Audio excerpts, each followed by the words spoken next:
Mindanao. 1990 pa po. 1991 ako nakarating ng Luzon po. May maraming dahilan. Ano po? Kaya po ako nakarating dito. At ako po ay binayaan ng Diyos ng anin po na anak sa isang asawa. Ayun po ba yun? So ito po yung asawa ko at yung tatlong pong anak ay naiwan po doon sa maliliit. Isa pong lalaki, anin po yung, 5 po yung puro babae po sila. So sila po ay natagpuan ko sa larangan po ng UCD po sa ministeryo. Opo. Kaya pinagpala po ako, dati po akong tumutugtog. Pero nung sila po ay lumaki na, so ako po ay nagpipris na talaga ng full time. Ano po, sila po ay hindi dyan. So salamat sa Panginoon dahil pagkamat ikaw ay hindi mo pinangarap na ikaw ay makatayo sa kalagitnaan. Pero kapag mayroong layunin ng Diyos at purpose sa buhay mo, mga kapatid, tatayo ka talaga niya. Ako, hindi mo talaga akalain na magpapastor ako. Dahil marami nangyayari sa buhay na hindi ko akalain. So bago po ang lahat, ako po ay tayo po lahat ay manalangin. Ako di ba tayo lahat ay tumayo at tayo po manalangin sa Panginoon. Ikaw ang Diyos na dakila buhay magpakailanman. Diyos na nasa langit sa pangalan ng Yesu Kristo. Kami po ay patuloy na lumalapit sa inyo kayo. Nagpapasalamat sa iyong kabutihan. Sa umagang ito, salamat sa iyong mga salita na ang pagpapulayan. Iyan niyo po Diyos na ang iyong mga salitang ito Panginoon ay magmanifisto sa bawat isa po sa amin. Tulungan niyo po ang iyong lingkod na gagamitin sa umagang ito Panginoon. Ikaw po ang may kaalaman, ikaw po ang karunungan, kaya naman gamitin niyo po Panginoon sa aking mga labi. Ikaw po ang gamitin Panginoon sa pagpapahayag ng may kalukuhan ng mga salita. Kaya marami pong salamat. Ang lahat ng ito Panginoon, pinasalamatan namin, binabalik namin sa inyo sa pangalan po Jesus. Amen. So Merry Christmas po sa ating lahat. Nung nakarang linggo po ata yun, ano? Hindi po ako nagkamali, ako po ay tinawagan. Sabi niya, Pastor, pwede po ba kayong magsalita? Invite ko namin kayo. Pwede lang po ba? Kasi linggo po yun. Sabi ko, okay lang naman. Kasi ang heart naman talaga namin sa simbahan ay mga missionary ho kami. So dati po nung ako po ay nasa music pa lang, kami po ay nag-mission sa iba-ibang lugar, yung tinatawag na crusade, kusada. So isa po kami doon, kami po ng asawa ko, wala pa po kami ng anak noon. So yun po ang aming trabaho, nag-mission po kami sa iba-ibang lugar. Sabi ko, okay po kapatid, wala problema. So lahat po ng mga membro po namin doon, sinabihan po namin na itong darating na linggo, wala po kami dito. Pero mapapanood nyo kami. Makikita nyo kami kasi nakalive po tayo ngayon mga kapatid. Ayan o, nasa likod po natin. So, sa lahat po na nakikinig at nandoon, ano po, kahit saan man naroon, mga kapatid, meron pa po kayo at Merry Christmas. Sabi na Pastor, invite ka namin kasi Christmas po namin. Sabi ko, Lord, ano kaya yung mensahe ko, Panginoon? Nag-mensahe ako ng iba. Sabi niya, Christmas na eh. Dapat Christmas ang mensahe mo. Oo nga, Christmas pala. Ay, pag-usapan po natin dito, mga kapatid, Christmas, Christian responsibility. Ano ba ang responsibility ng mga Kristiyano? Mayroon ba, Pastor? Oo, mayroon. Pag-usapan po natin ngayon, mga kapatid. Hindi naman po ito ang talagang tama na oras o panahon ang kapanganakan ni Kristo. Hindi po ito. Kasi kapag pinag-aralan po natin ang Bible, pinanganak po siya, oras po o araw po, ng mayroong, anong tawag doon? Nagpapastol yung mga pastol. Ano po? So, ibig sabihin, hindi siya taglamig. Pag Disyembre kasi sa atin, taglamig, tama po ba? Nung pinag-aralan ko po ang Israel po ay nag-umpisa ang taglamig o tag-ilo pagdating po ng January. Taglamig na po siya. Maiksi na pong hilo. Hanggang sa patas ng patas ang buwan, ang hilo po ng Israel ay pumapatak po sa 23 inches. 23 inches, gano'n na po, no? Tama po ba yun? Gano'n na po kakapal. Kaya nung pinanganak si Kristo, panahon po iyon ng hindi taglamig. Kasi nandun yung mga pastol eh. Nagpapastol sila. Nakuha niyo ba yan? Nakuha pa natin? Amen. Ayon po sa aklat po ng Matthew chapter 2 verse 1 to 12, sabi po rito, nang ipanganak nga si Jesus sa Bethlehem ng Judea sa mga kaarawan ng haring si Herodes. Nung siya pinanganak ay ang hari po ng panahon na yun ay si Herodes. Sinabi dito, Narito ang mga pantas na lalaki ay nagsidating sa Jerusalem mula sa silangan na nagsisipagsabi. Naalala ko tuloy yung kanta. Sino ba yung kumakanta ng pagdating ng Pasko? May 3 haring nagsidalaw. Mga kapatid, mali po. Wala pong haring dumalaw. Ang sabi ng Bible, mga pantas, wise men. Amen. Gusto kong i-correct. Kaya nga sinasabi ko, ang Kristyanismo, tayo mga Kristiyano, responsibilidad po natin may pangaral, masabi natin ang totoo sa mga tao. Ito po yung katotohanan. Salamat at may pinanganak. Hindi natin pinag-usapan kung anong petsa. Importante may pinanganak na totoong may Kristo na pinanganak. Yun po yung pag-usapan natin ngayon. Hindi po natin pag-usapan yung petsa.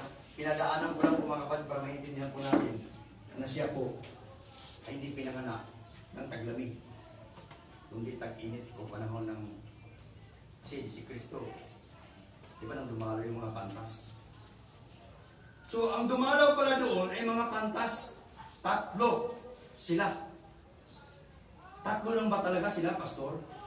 Ayun, pag-usapan din po natin yan. Habang binabasa po natin. Sabi ng verse 2,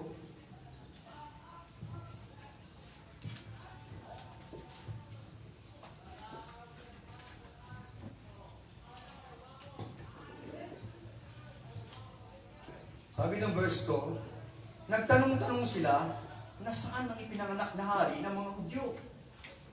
Nakita namin sa silangan ang kanyang bituin, kaya taparito kami upang siya'y sambahin. So sila nandun sa silangan at nasa Jerusalem, yung nakita nila. Ang Jerusalem at ang silangan po mga kapatid ay pumapatak lang po siya na halos 2 kilometro lang po. Malapit lang. So nakita nila, natanaw nila. Kaya sila ay pumunta.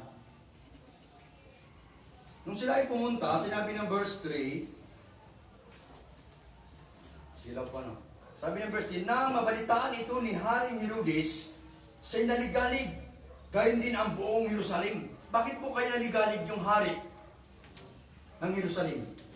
Nung panahon na yun, nung nabalitaan niya, mayroong ipinanganak o mayroong ipapanganak na hari.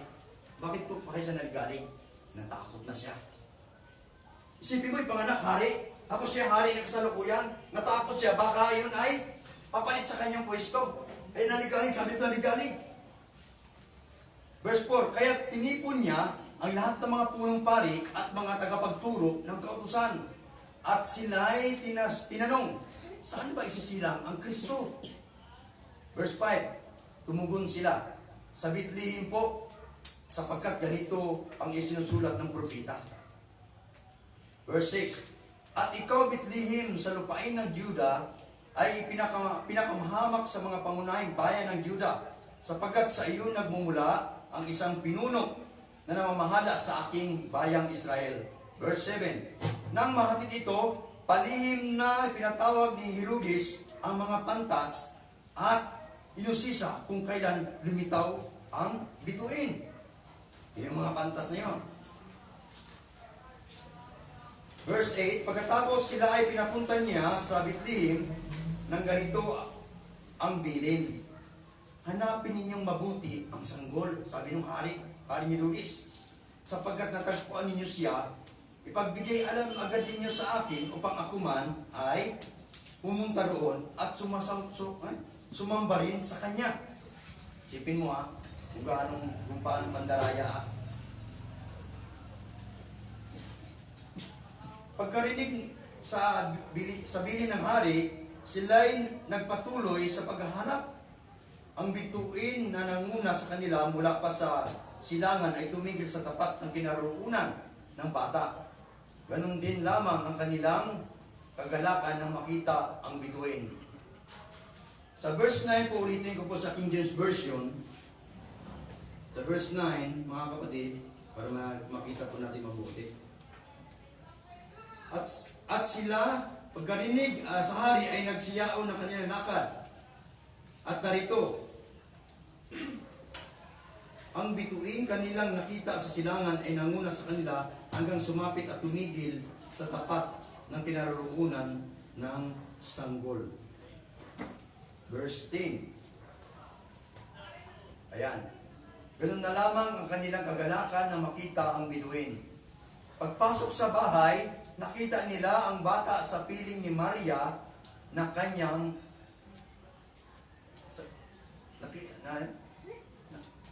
bata sa piling ni Maria na kanyang ina. Nagpatira pa sila at sinamba ang bata. Inihandog din nila sa kanyang mga dala nilang ginto, insinso at mira. Dito mga kapatid, marami tayong makikita dito. Nung sila ay dumalaw, mga kapatid, ilan sila? 3. Ano yung dala-dala nila? Ginto, insinso, at mira. Di ba sila yung pumunta? Parang sila yung nangangaroling. Parang sila yung namamasko kay Jesus. Kung pag-aralan natin, yung palang dumalaw, yung palang nagbigay. Nakuha ba natin? Hindi naman si Kristo nagbigay sa kanila eh. Yung bumisita, yung pumunta kay Kristo, yung mga nangangaroling, yun na nagbigay. Yung panahon na yun, ay baliktad. Naiintindihan ko natin mamaya mga kapatid, kung bakit baliktad na nangyari. So yung binigay nila, yung ayon sa kanilang kakayahan, yung the best. Kasi nga sila din po ay makilala sa lipunan. Kung pag-aralan po natin ang Biblia po mga kapatid, yung 3 pantas na dumalaw ay may kanya-kanya po yung grupo. May kanya-kanyang lipunan, tawag dito, yung lipon, yung grupo. So hindi lang pala talaga 3 ang dumalaw kapag ina-analyze mo ang pagkasulat sa Biblia. So 3 wise men, 3 kilalang tao. Hindi to sabi kapag kilala ang tao, di ba maraming kasama? Minsan nga, pag mayor lang ang lumalakad, o kaya vice mayor lang, kita mo ang daming pulis na nangunguna pa. Di ba tama po ba yun? Amen. Kahit traffic, nakalukalsot pa rin sila kasi marami nang tunggoy ang tawag doon. Di ba? So kung titingnan natin, pinapakita lang dito, binabanggit lang dito yung 3 mga matatalino. Pero ang bawat matatalinong tao na yun, kilalang tao. Bakit, Pastor? May sinabi ba niya na kilala? Yes, mayroon. Pag ina-analyze mo ang salita ng Panginoon. Bakit? Hindi basta-basta ang hari na haharap sa isang taong ordinaryo lang. Tama po ba yun? Tama po ba yun? Tama si Presidente, haharap ka doon, hindi ka kilala, makikipag-ano ka pa eh, susulat ka pa sa kanya. Kapag hindi ka kilala, yung ano lang, ipapaharap lang sa'yo yung mga katiwala lang yan, yung mga bodyguard lang na kung sino pa man. Pero once na kilala ang bumibisita sa isang tao, talagang haharapin niya. At ito mga kapatid, makikita natin, marami po silang kasama. Hindi lang po pinanggit. Kaya kapag nagbabasa ko ng Bible, dapat intindihin. I-analyze po lang talaga natin, isa-isa inong talaga natin. Pag-intindi po natin mga kapatid. Ang sabi nung hari na si Herodes, sabi niya, sige, alamin niyo nga kung saan naroon ang hari, saan ipinanganak. Kasi ang kanyang plano, kapag nalaman niya, anong gagawin niya? Papatay niya. Kasi sabi ng Bible, nangambas siya nung marinig niya na mayroong isang hari na uusbong. Natakot siya dahil sa kanyang posisyon. Minsan, ang tao talaga ganyan din sa katotohanan talaga po, di ba? Kapag mayroong mas magaling na sa'yo, mas marunong na sa'yo, parang ano na yan, natatakot na yan. Di ba? Sa mga binata at dalaga, kapag mayroong mas magwapo kay maganda, anong tawag yan? Ay insecure na yan. Andito pa naman yung crush ko, baka hindi sa akin. Kasi mayroong mas maganda. Nagkaroon ng takot. Si Haring Herodes nagkaroon din po ng takot. Nung mabalitaan niya na mayroong haring pinanganak. Nangamba siya. Nag-alala siya. Eh noon pa pala, talagang nandiyan na yung pag-alala at saka yung pagkatakot. Ay, sinisikretuhan niya yung mga, sabi nito, yung pari, yung ibang sabi sinisikretuhan niya, saan ba pinanganak? Kasi meron pala siyang plano hindi maganda.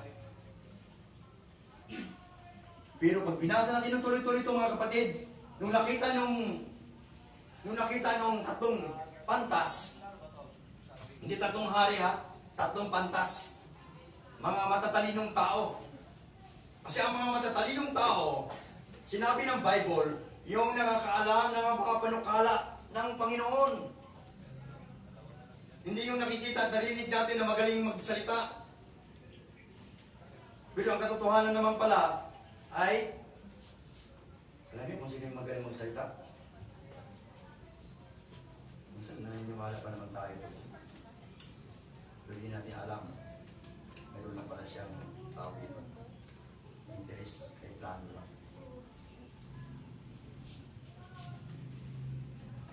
Kaya kung nung nadudoon na sila, anong ginawa nila? Naghandog sila. Sila yung nagbigay sa kanilang binibisitahan. Mga kapatid, tandaan natin, ang Christmas o ang Pasko na tinatawag natin, kaninong birthday yun? Tama, narinig ako sa likod, kay Jesus. Pero nakakalungkot.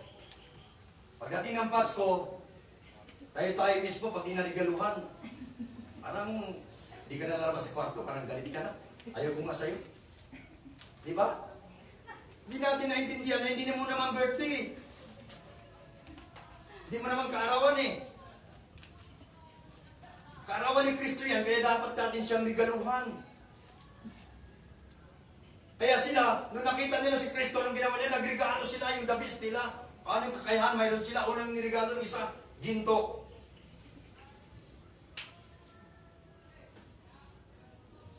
Insinso. Pabango. Ang ginawa sa insinso ngayon, anong ginagawa sa insinso? Pampatay daw sa malas, ang tawag dyan? Patay sa lamok. Oo, panapausok nila, lalagyan nila ng ano. Oo. May hinalo pa silang daong-daong doon para lalong pumalat tayo ng puso. Diba? Kasi nung panahon na yun, yun po yung mga gamit na mahalaga at mahal. Ngayon, tapas, pwede na pausok, di ba? Ano po? Pwede na po ngayon. Ibig sabihin, pinakita dito kung ano yung the best nila. Yun po yung kanilang hinahanap sa Panginoon. Ikaw ba, kapag ikaw ay nagbigay sa Diyos, the best ba? Kapag ikaw ba ay pumunta sa simbahan, the best pa yung suot mo? O kung ano yung sinuot mo noong pumunta ka sa pistahan, yun din sa simbahan. Pero nung birthdayan, in-invite ka, dibo, katakot-takot na suot. Minsan, mangutang ka pa. Para na makapagsuot na magaganda, para makapunta sa dibo. Pero pagdating sa simbahan, hindi natin masyadong binigyan ng halaga. Hindi kasi natin masyadong ina-appreciate ng kabutihan ng Panginoon. Di ba? Mga kapatid, nalulungkot po ako kanina. Minsan, masyado nating ginagalang at irespeto yung batas natin kapag nakakarinig tayo ng bayang magiliw. Lahat dito. Hindi naman po masama. Kasi yun naman ang batas natin. Pero pagdating sa salita ng Panginoon, pagdating sa praise and worship, ang ganda-ganda ng kanta natin, parang hindi man lang tayo, parang ba natabunan tayo ng buong mundo. Hindi pa na tayo makasaya. Sabado linggo naman ngayon, pero yung mukha natin, Bernes Santo. Diba? Hindi natin maibigay yung the best sa Panginoon. Bakit? Hindi natin na-appreciate yung kabutihan ng Diyos sa buhay natin. Ang kanta natin kanina, salamat. Mayroon bang nagpasalamat na malungkot? Alam ba, binigyan ka ng magandang bagay, magandang regalo. Anong reaction mo kapag binigyan ka ng magandang bagay? Di ba ang saya? Sumisigaw ka pa nga eh. Pero tayo kumanta, salamat sa Panginoon. Salamat, salamat, salamat. Hindi natin naiintindihan. Kung sino yung sinasamba mo, kung sino yung pinapasalamatan niya. Ang mga kapatid.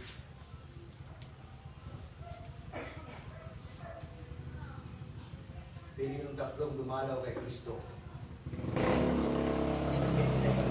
saktong worship nila sa Panginoon. Yung pagbibigay, worship yan sa Panginoon. Isa yan sa pagsamba sa Diyos, kaya kasama dito eh. Nung dumalaw sila, nagbigay sila, sumamba sila sa Panginoon. Maliban sa pagluhod nila, nagbigay sila. Akibat yun ang pagsamba sa Panginoon. Kasama talaga ang pagbibigay. Ay yung the best mo, kung ano yung pinakamagandang bagay na mayroon ka, dapat ibigay mo yan sa Panginoon, mga kapatid. Maliban sa appearance mo, maliban sa puso mo, hindi yung pagdating sa simbahan, yung espiritu mo, ano ba yung pagkain mamaya? Karating lang. Di ba? Kaya sabi ng eskwelahan, ano sabi ng eskwelahan? Present, physically present, mentally absent. Marami din yan sa mga Kristiyano. Natutuon nga. Pero wala naman yung espiritu niya. Kung saan saan nagliwaliw. Ako may bayaran pa naman ako mamaya. Lord, yung tindahan mo, sinarado ko. Nandun yung isip niya. Yung negosyo ko. Hindi katulad ng mga tao na bisita na to at yung interest nila. Naroon. Isipin mo, lakarin mo. Wala namang bus nung unang panahon at saka MRT. Kung mayroon nung unang panahon gabi lang at saka mga kabayo. Sila yung bumisita sa isang hari. At sinusundan pa nila yung bituin kung saan naroon. Kaya nung natuklasan nila ang bituin, nagpasalamat sila, lumuhod sila. At nag-offering sila. Minsan, pagdating sa offering, minsan yung iba, nahihina. Punta sa CR. Iwan ko lang, bakit kaya gano'n? Pag sabi ng pastor, sige, dadako po tayo sa pabibigay. Kita mong isang kapatid, wala na. Nag-CR na. Diba? Isamantalang dito, sa binasa natin, kasama. Hindi magiging kumpleto ang pagsamba mo sa Panginoon, walang kaakibat na pag-ahandog. Amen. Ay, malayawala na sinabi ng Bible, binasa natin mga kapatid.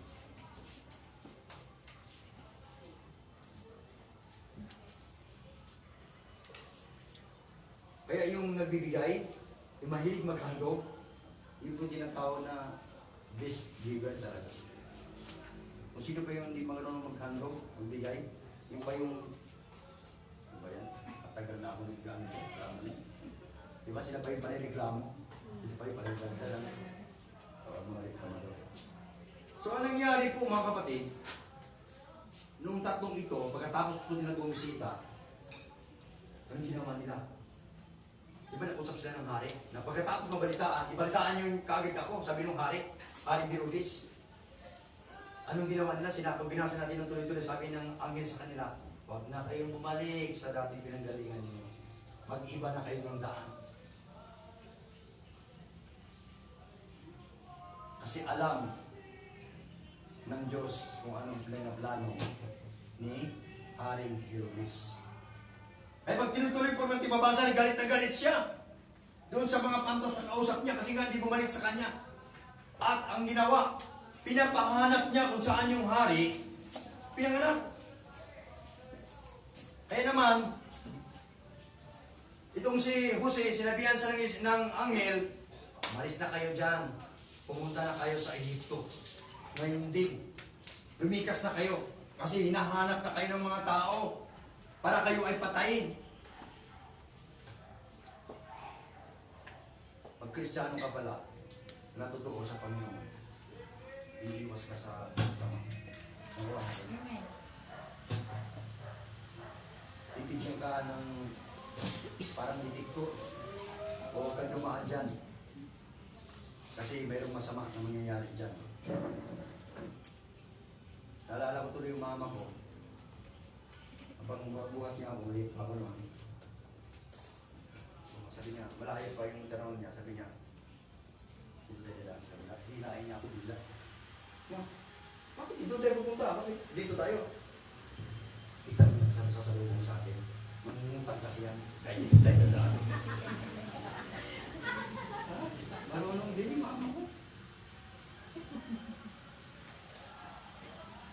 Ang nakakalungkot pa mga kapatid.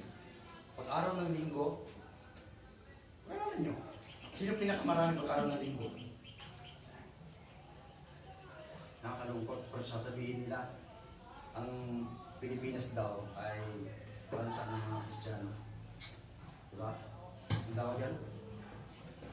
Ang Pilipinas ay Kristiyanong bansa.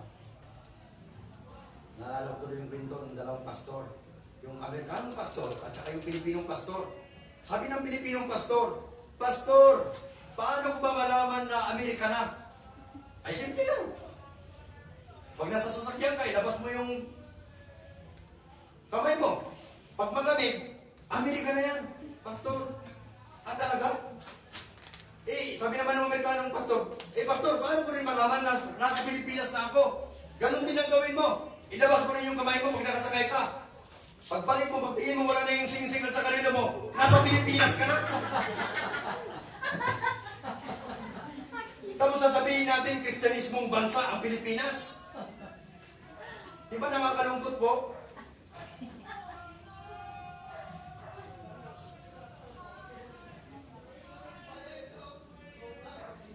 Ang mga hindi Kristiyano, pag nag-worship yan, malakas din, malalim po. Kasi dapat tayo mapuspos ng Espiritu ng ating Panginoon. Kaya ka hindi makapag-worship, kasi nga, nahihiya ka.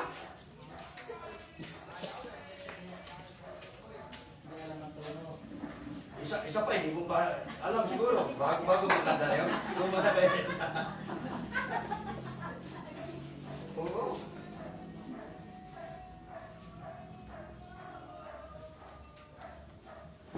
Kaya mga kapatid, ang Disyembre po, dapat tayo mga Kristiyano, para sa posibilidad natin na ipagsabi sa mga tao na ang Disyembre ay hindi maparawan. Kaarawan ito ni Kristo. Ang tanging nais lamang ni Kristo na handog, ibigay natin yung buhay natin sa Kanya. Yung bang yung resolution na totoo? Kasi may yung resolution, hindi totoo eh. Isang linggo pa lang, bumalik na sa dati.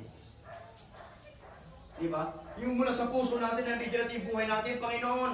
Ang magandang regalo kasi mula sa Panginoon, maibigay natin yung puso natin, yung buhay natin sa Kanya. Pag pumunta ka sa simbahan, totoo talaga. Pag nanalangin ka, totoo talaga. Ay, mayroon akong tanong. Lahat pa ng tao, Kristiyano? Kahit dito sa Pilipinas, tanungin mo lahat. Ang isasagot sa'yo, upo. Sige, pag-usapan natin. Ang Kristiyano, sinabi ng Bible, siya yung gumagawa ng mabuti at nangangaral ng salita ng ating Panginoon. Acts chapter 11, verse 26.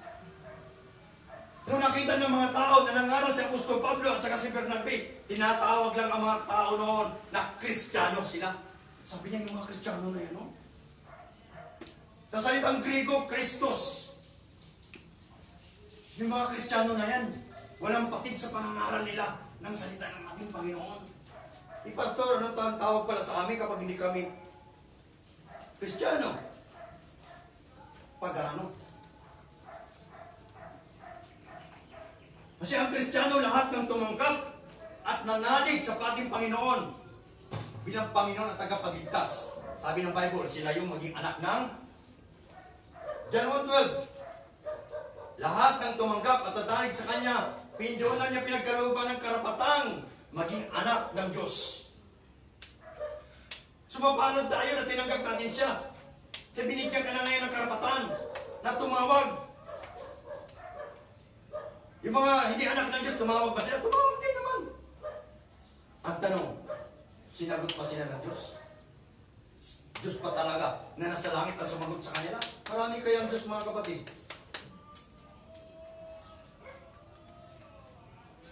Maraming Diyos. Kung sino yung lagi mong ginagawa, kung ano ang lagi mong ginagawa, sabi nila, Pastor, pares lang naman tayo ng Diyos eh. Sabi ko, mukhang malaking pagkakaiba kapatid. Kasi yung Diyos ko, iba yung pinamumuhay ko sa Diyos ko.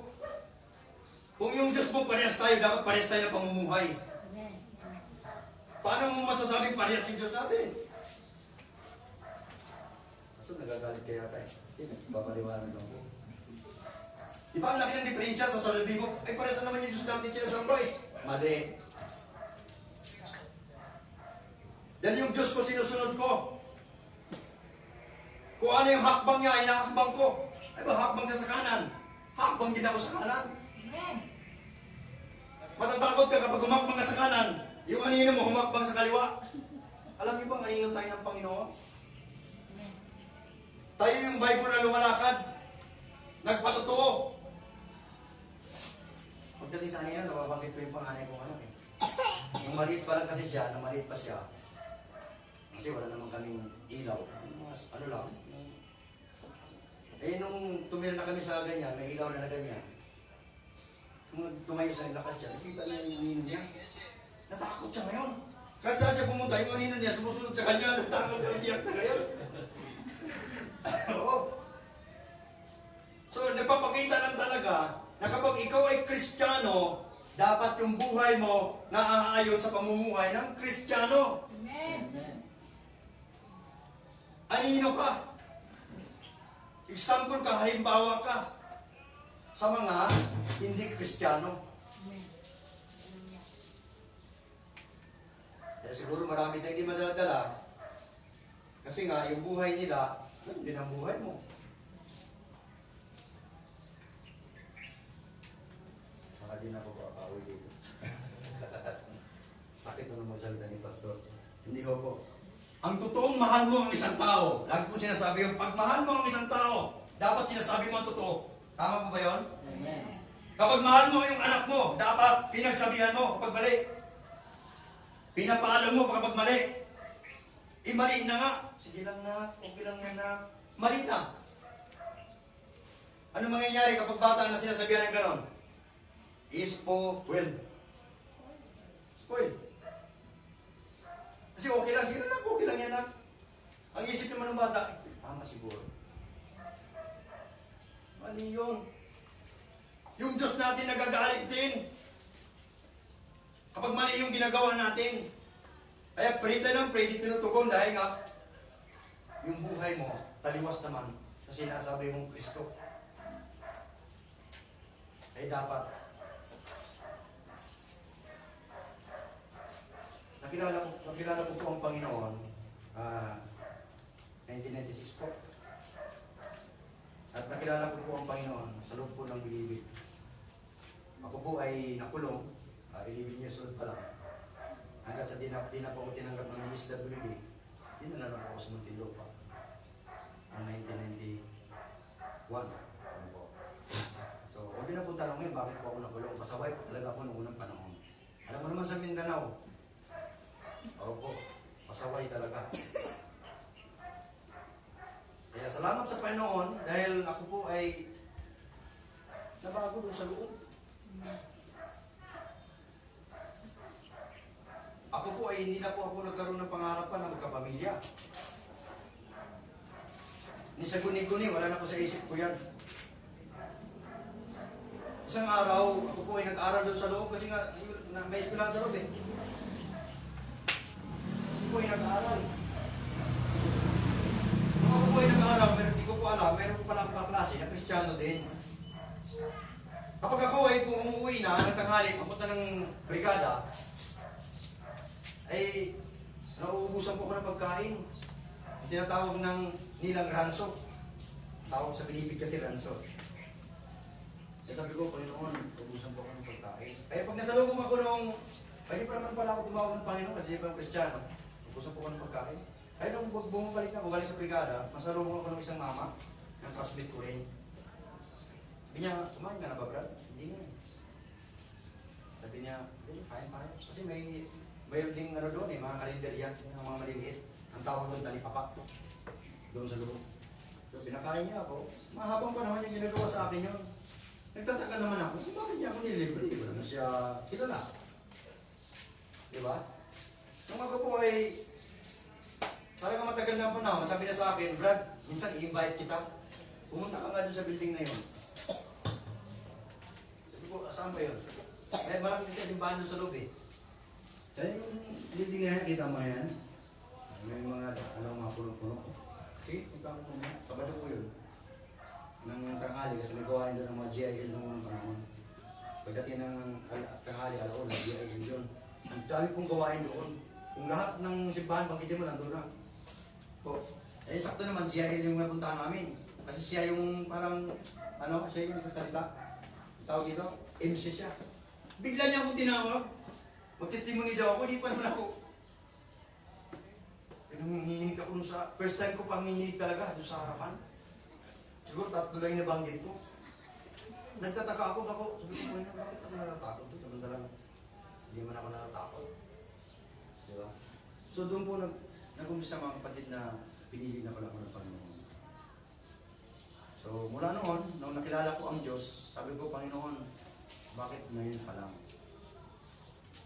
Kasi masarap pala kapag tinakilala mo ang Diyos. Amen.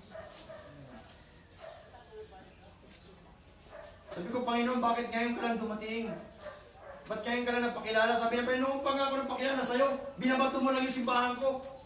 Kasi nung maliliit pa ko, mayroon ng Assembly of God to, binabato ko lang eh. Sabi ko sa kaibigan ko, pag pumasok sa simba, pag di ka lumabas, iitaking kita. Lalabas talaga siya, di na sa simba. Di ba? So, gano'n ka kasi na ulo nung panahon. Tinawag na kita noon, anak, hindi ka lang, matigas na lang talaga ulo mo. Kaya ito, nahantong ka tuloy sa ganito. Kaya sabi ko, Panginoon, salamat. Kahit naubusan na po ako ng pagkain, pag galing ako sa eskwelahan, naubusan ako ng pagkain, ransom. Masaya pa rin ako. Sabi ko, Panginoon, sinabi mo, di mo ako iiwan, pabayaan. Pag bumaba ako, marami pong magpapakain sa akin. Nung bandang huli, may tumawag na sa akin, brother. Makapagtungtunga talaga ako. Hindi ko talaga malumos may paliwanag yung tinawag kong brother. Kapag tinawag ka palang brother, ibig sabihin, kapatid mo yan sa Panginoon. Kapag brother pala, mga kapatid, ibig sabihin, huwag mong sisiraan yan. Kasi kapatid mo yan eh, mahal mo yan eh. Amen. Kaya huwag mong tawagin yung kuya mo, kapatid mo, tapos hinichispis mo naman pala. Sinisiraan mo naman pala. Hindi totoong pagmamahal yun, mga kapatid.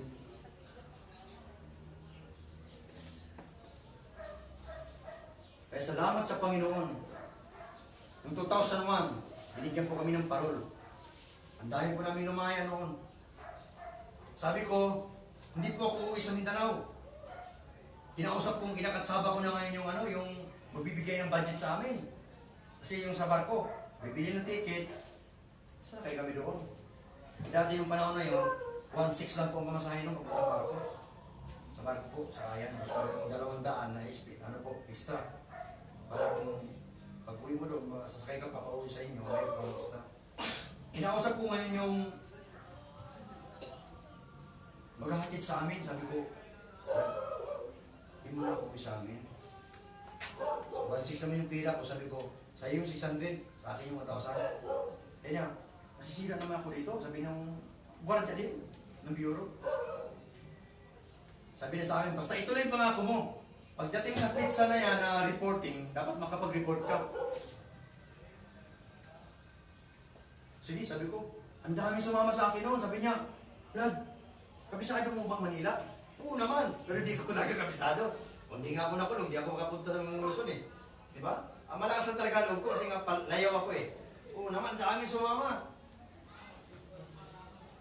Kaya nung ako po ay nasa labas na, doon po ako tumira sa kanila.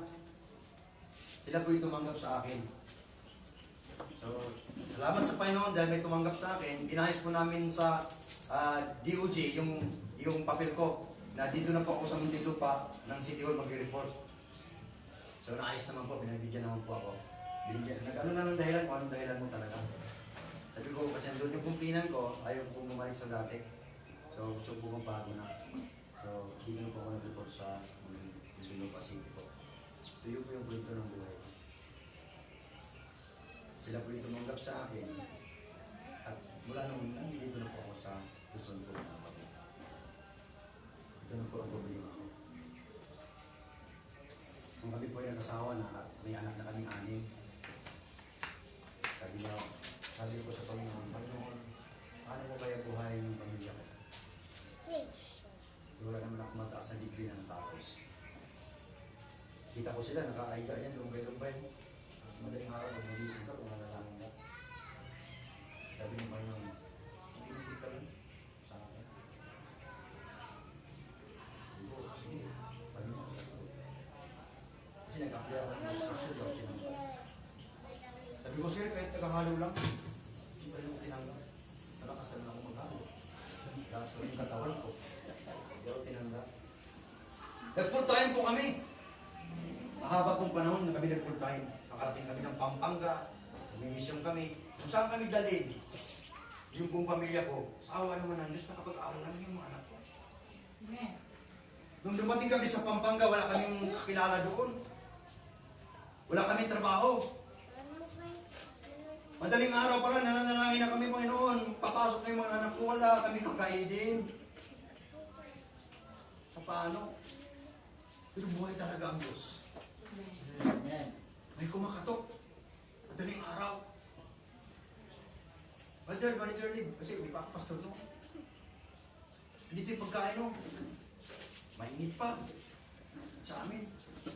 May kasama pang bihira. Kaya yung mga anak ko, doon, ang pinakamalaking baon nila, piso. Siguro, gano'n lang talaga. Minsan wala. Pero masaya kami mga kapatid. Nilipat ako ng iba. Eh nung high school na sila, kailan lang? High school na sila, bumalik po kami ng Muntinlupa. Nagtanong naman ako sa Panginoon, mukhang kailangan ko na po ng trabaho. Kasi, high school na yung mga anak ko.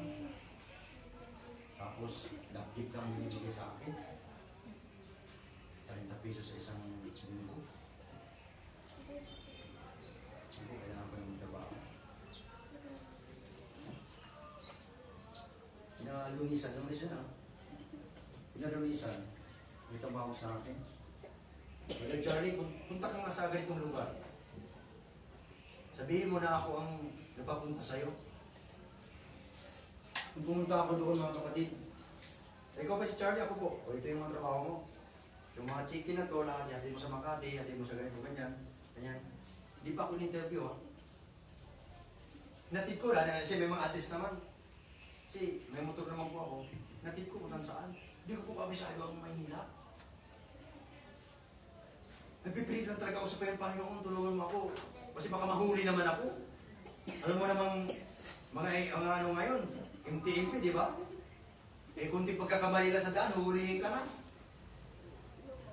Eh, tulungan niyo po ako. Saktong-isakto naman, tuwing lakad ko, magtatanong ko sa katabi kong mga nagmumotor, Brad, pwede ba matanong? Doon ako kasi pupunta, saan ang daan? Eh, doon din ang punta ko, sumabay ka na lang. Lagi pong ganun mga kapatid. Hanggang sa tumagal ang panahon, nakakabisado ko na po yung Maynila. Hanggat sa taas na po ang ano ko, hindi na po ako messenger, naging driver na po ako. Nakabigyan ang kumpanya ng sasakyan, still driver na po ako. Tatulad po ako talaga tinawag ng Panginoon, doon na po yung puso namin. Sabi niya, magpahinili kayo. At sa nagpahinili po kami, nag-upis kami sa mga bata, may pakain namin ng mga bata. At sa marami sila, dami. Hanggat yung iba, ito, baka pa ito eh. Yung sumulida na namin ngayon. Hindi pa marunong kumantay mo. Yung busit niya dito, yung gitara dito. Pero ngayon, wala rin kumanta. Tsaka, talaga mga kapatid. Sa paglilingkod sa Panginoon talaga, ito po. Talagang doon yung hirap. Pero masarap dahil alam mo, hindi kayang ipagpalit ng anumang bagay sa mundong ito, yung kapayapaan, yung joy sa buhay mo.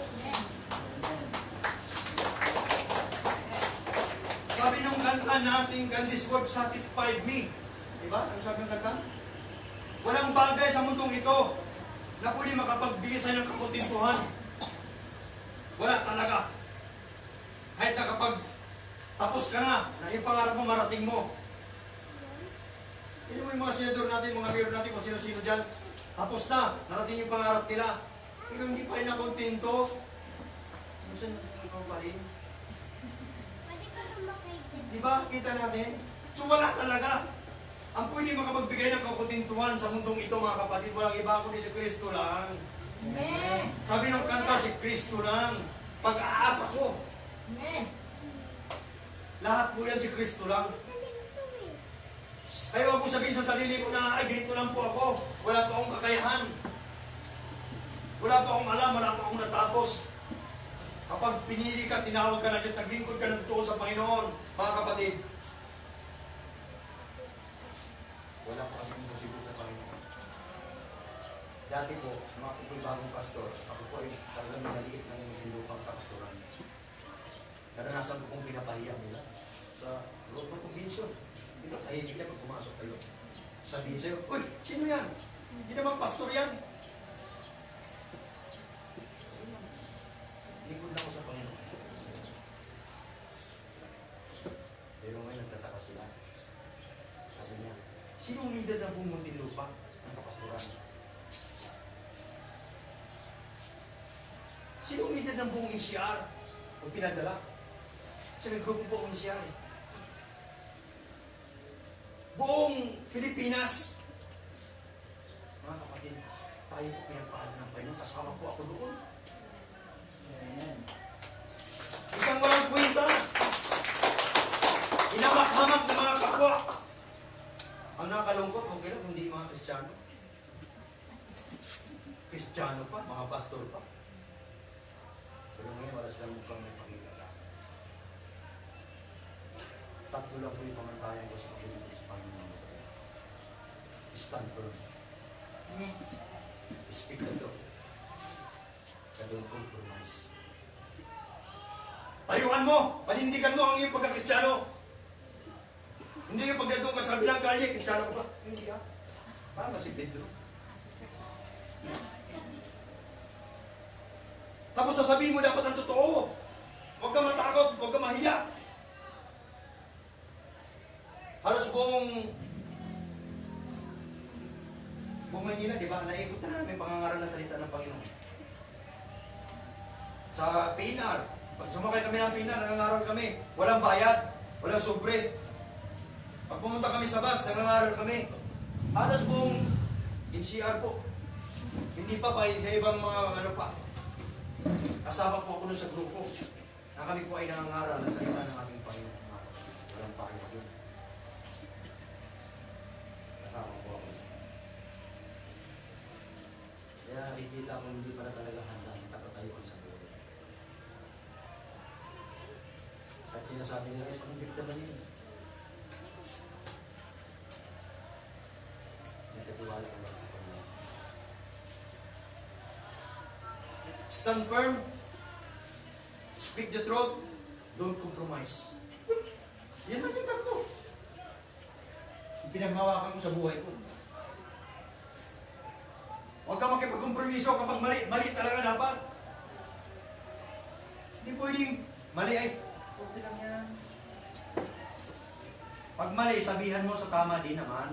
Huwag naman doon sa maraming tao, sisigawan mo, "Hoy, mali!" Ay, hindi yun. Lagyan mo rin sa tama. Pag nakita ng Diyos, mga kapatid, yung puso mo na ganyan, totoo. Naglilingkod sa Panginoon. Ang tingin sa'yo ng tao ay maliit.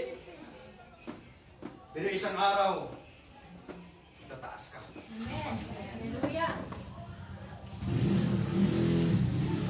Ang liit na tingin nila sa akin noon. Bagay, sabi ko, di ko naman sila mag-isip. Maliit naman talaga ako. O di ba? kapatid. Sa kapurihan na natin Panginoon. At pinapatawag ko sila lahat. O, meron tayo mga ito, lahat. Kawan ng Panginoon. Kaya, nakaamis talaga ako. Kung gaano, pamuti ako sa iyo. Simple lang talagang kailangan mo mga tayo. Totoo mo lang tanggapin mo sa buhay. Yung totoo. Marami kasi tumanggap. Tulad nung nasa Bible, mayroong 4 na puso. 3, 4, 4 na puso. Doon na sa dawagan.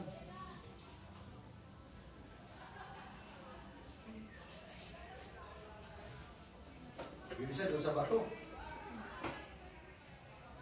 Yung ba yung isa? Nasa gilid ng daan.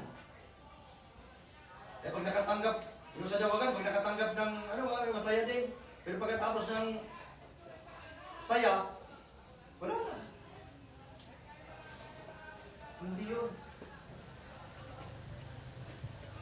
Kaya napakapalag tayo dahil tayo ay nakatalim. Naihagis tayo sa mga matatabang lupa. Sumisibol. Namungunga po ng marami. Amen. Napakapalag natin. Mapalag ko kayo na kayo po ay natin. Amen. Hanggang ng oras ba dito?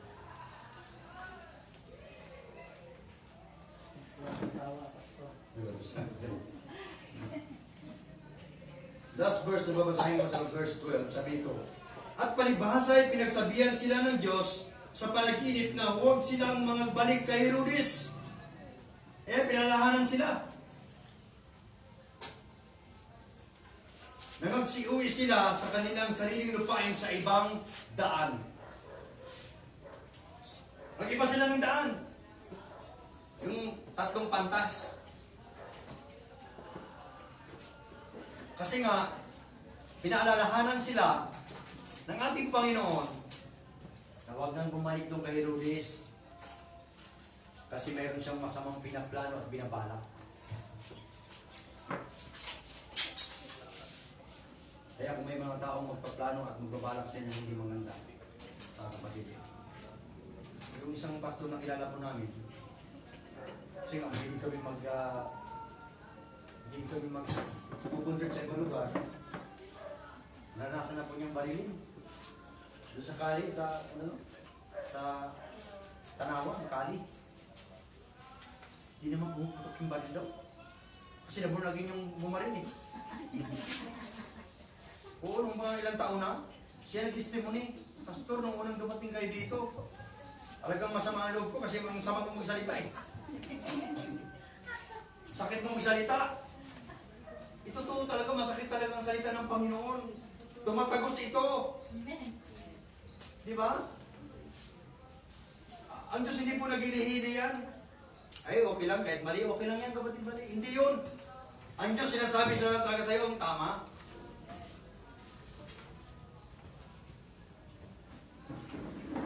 Testimony yun. Ngayon po ay nakailang sakit na pero buhay pa rin. Ilang taon na si Pastor? Nangyari? Hindi pa no? Diyan pa rin. Galing pa rin sa Bible.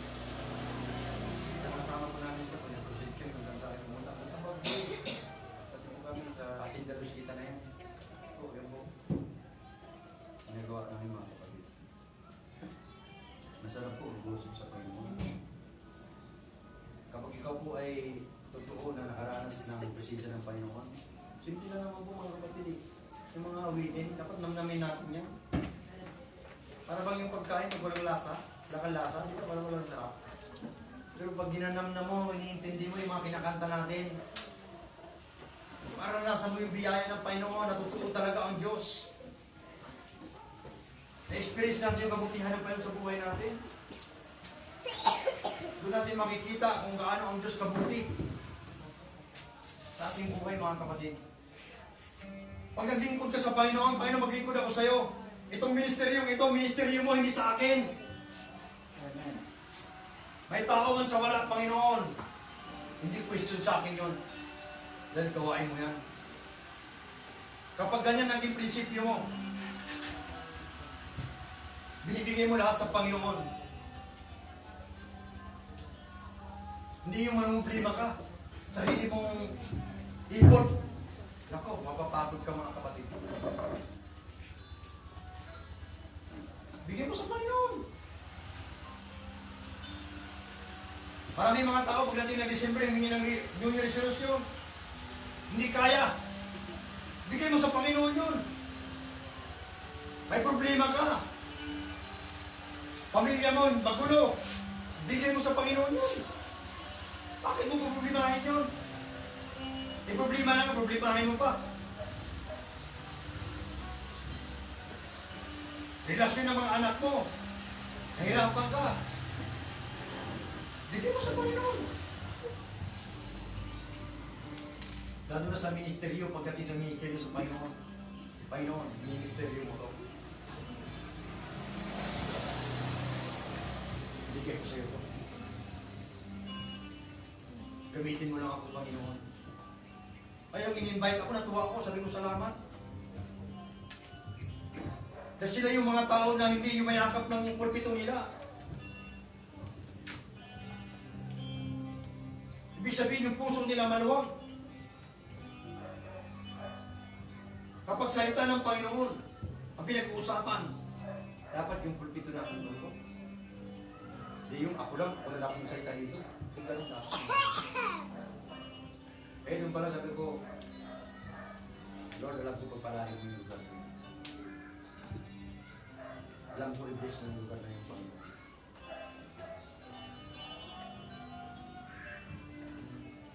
Mga kapatid,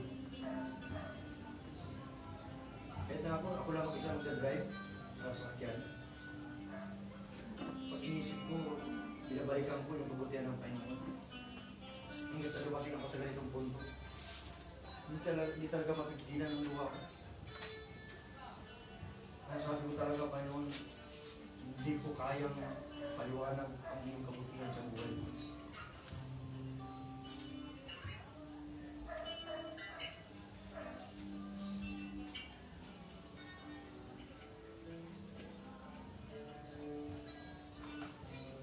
Hindi po kami lumaki ng mga mayamang mga pamilya eh. Wasak po yung pamilya namin. Sumahan po kami ng papa namin. At sa hiwa-hiwalay din po kami ng kapatid. Siguro kaya naranasan ko yung palaboy kung saan saan. Dahil talagang hiwalay kami.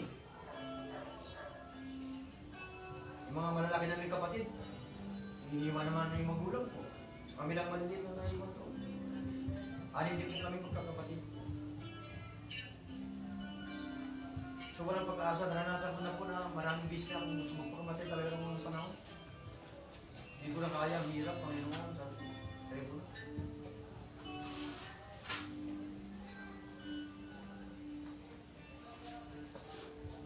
Pero ang Diyos talaga, kapag nagkano sa'yo, mga kapatid,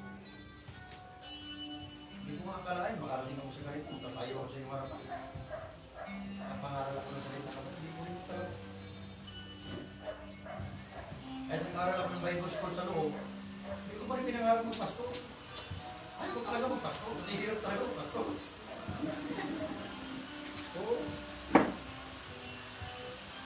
Dito sa lipunan kasi, ang liit ng tingin ng mga pastor dito, sa Pilipinas, dito. Kaya yung grupo namin sa NCR, sa buong Pilipinas, meron kaming samahan na kami po ang mag-bless doon sa mga kapastoran. Na ang pastor, hindi na namin manghingi sa sino-sino pa man. Minsan tayo mga pastor, nagsusulisit, di ba? Ang galing natin yung ganung ugali. Ayun yung grupo. Dati po, nakarang araw doon po kami sa Kentucky Hotel. Sarap na naman. Sa may Malate.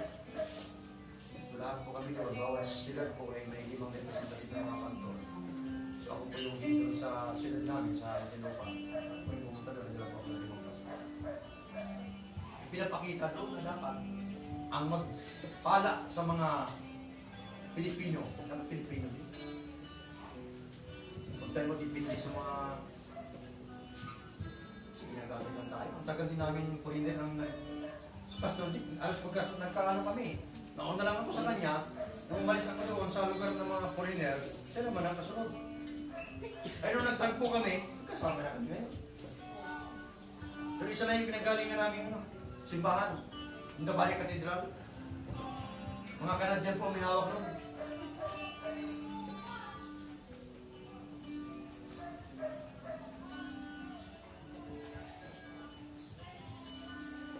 Kaya mga kapatid,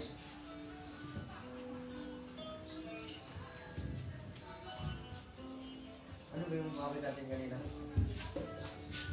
Hindi mo kabitin natin yan nang sa piling mo may buhay.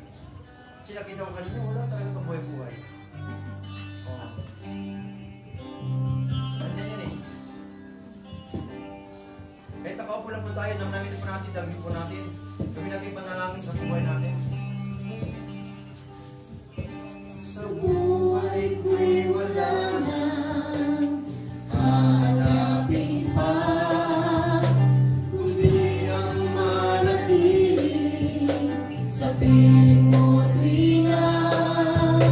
Kay rami nang sinubukan, kay rami nang natikman, ngunit walang katulad ang iyong pagmamahal.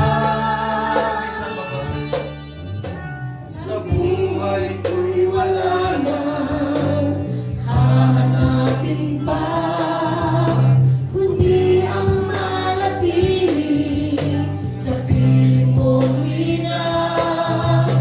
Kay rami nang sinubukan, kay rami nang natikman, ngunit walang katulad ang iyong pagmamahal. Sa piling mo'y may buhay, sa piling mo'y may sigla, ang puso ko'y lumalakas kapag kapiling ka. Diyos, ako'y iyong-iyo, ang puso ko'y baguhin mo, pagkat ako'y uhaw sa piling mo.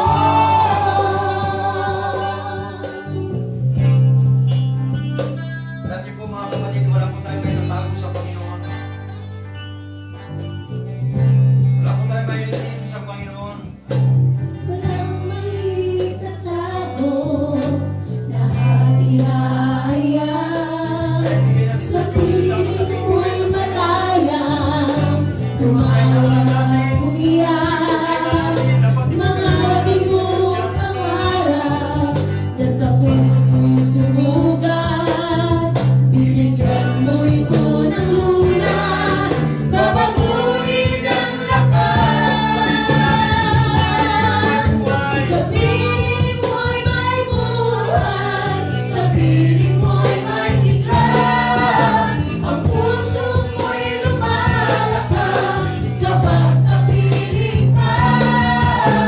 Diyos, ako'y iyong-iyo, ang puso ko'y baguhin mo, pagkat ako'y uhaw sa piling mo. Sa piling mo'y may buhay, sa piling mo'y may sigla, ang puso ko'y lumalakas kapag kapiling ka.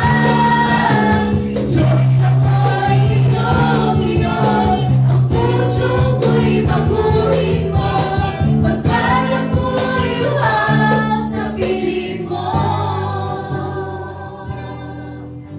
Pagkat ako'y uhaw sa piling mo.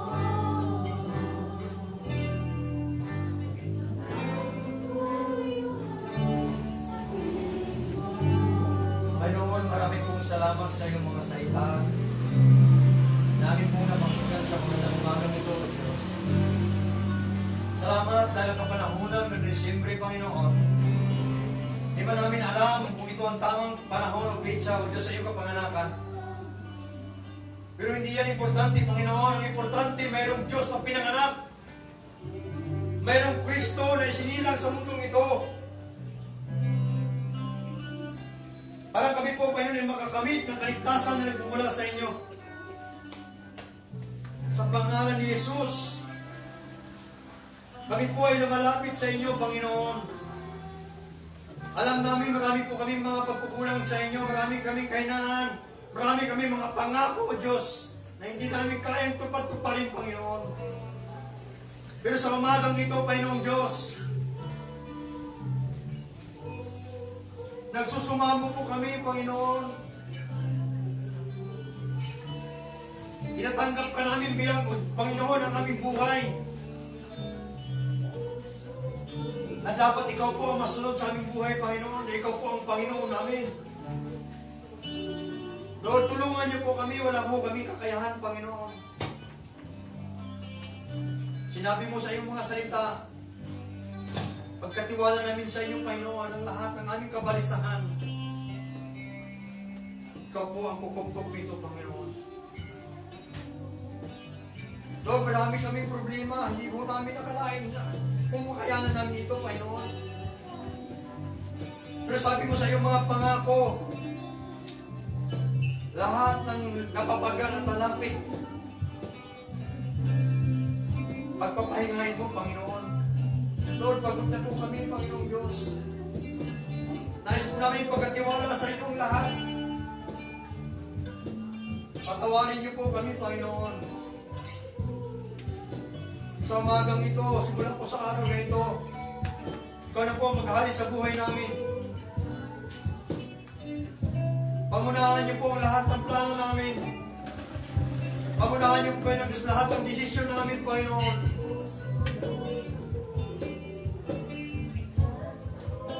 Upang sa ganun maging maayos po ang buhay namin, Panginoon. Salamat po sa inyong mga salita. Salamat sa mga mensahe ng mga awitin, Panginoon. Na kapag kami ay nasa iyo, Panginoon, ang puso namin ay mayroong kasiglahan. Mayroong katuwaan, kagalakan sa paglilingkod namin sa inyo. Patawarin niyo po kami, O Diyos, kung mayroong man sa amin ito noon. Na napapagod na po sa pananalangin. Napapagod na sa pagbabasa ng salita mo, O Diyos. Napapagod na rin dumalo sa pagtitipon ng kasura ng ganito. Patawarin niyo po kami, Panginoon. Simula po sa araw na ito, O Diyos. Salamat sa kagalakan na patuloy mong ipagkaloob sa amin, Panginoon. Hayaan niyo po, O Diyos, na magmanipisto ka sa buhay namin. Yung buhay namin, Panginoon, maging halimbawa po sa lahat na hindi po na makilala sa inyo, Panginoon.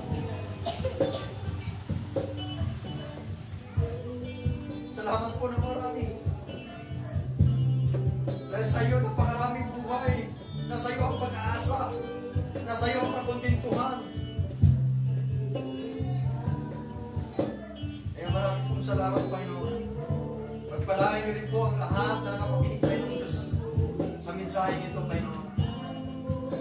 Hindi ko man sila nakita, hindi ko man alam, Panginoon, ang kanilang kalalagayan. Pero kung sino man dito, O Diyos, ang pamilya, wala pong hanap buhay, Panginoon. Sa iyo po namin pinagkatiwala, O Diyos. Na mabigyan po sila ng trabaho para po sa kanila pong mga pamilya, Panginoon. Salamat dahil naniniwala ko, Panginoon, ang lugar na ito ay marami kang dadalhin mga anak mo, O Diyos. Para ikaw ay sama-sama namin purihin sa buhay. Pagpalain niyo po ang iyong pastor, Panginoon, na pinagkatiwala sa lugar na ito. Hayaan niyo po na patuloy mo siya bigyan, biyayaan, Panginoon, ng karunungan at mumula sa inyo, O Diyos. Upang sa karoon pamalaan niya, Panginoon Diyos, ang pinagkatiwala niya sa inyo, Panginoon. Pinagkatiwala mo sa Kanya, O Diyos. Pagpalain niyo rin po ang mga kapastoran din po na tumutulong sa lugar na ito, Panginoon. Ano man ang kanila po mga pangailangan, O Diyos, sa iyo po namin pinagkatiwala. Mula sa material, Panginoon, higit sa lahat, spiritual, O Diyos. Pangailangan ng simbahan ito, Panginoon. Pangailangan po, Panginoon Diyos, ng mga membro din po ng ating dito, Panginoon. Lord, salamat. Dahil sa iyo po namin pinagkakatiwala, O Diyos, sa lahat ng ito. Dahil ikaw ang Diyos na buhay. At naririyan lamang parati, Panginoon, handang tugod sa lahat ng mga pangailangan. Pagpalain niyo po, Panginoon, ang lahat ng mga anak mo sa lugar na ito, O Diyos, maging sa lahat lahat na nakapanginom sa life and sa Panginoon. Pinabalik ko na po, O Diyos, ang lahat ng ito. Pinasalamatan sa lahat tayong pangalan lamang ni Anak na Jesus. Ang lahat po ng anak ng